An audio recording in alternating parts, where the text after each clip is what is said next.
আটলান্টিকে submarine টাইটানের নিখোঁজের মুহূর্ত ধরা পড়ল জাহাজের ভিডিওতে।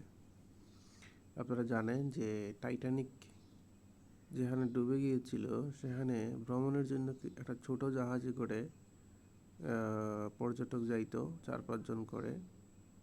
এই যে ছবির যে সাবমেরিনটা ওটা দিয়ে গিয়েছিল ভ্রমণে, বেশ কয়েকবার যাওয়ার পরে একটা বার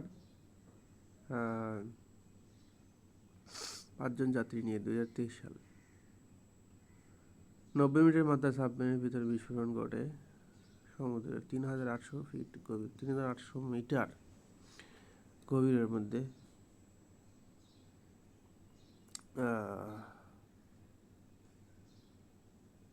ওখানে ছিলেন কে?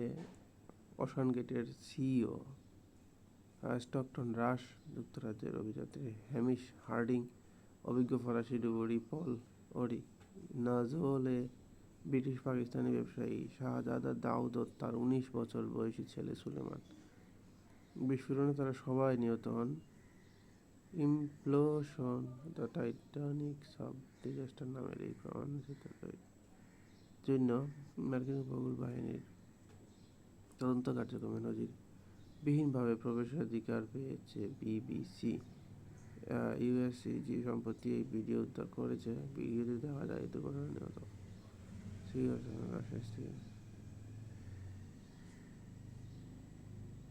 যারা সাবমেরিন টাইটানের সঙ্গে বার্তা এ সময় তিনি বিস্ফোরণের শুনতে পেলেন এটা কিসের শব্দ ছিল।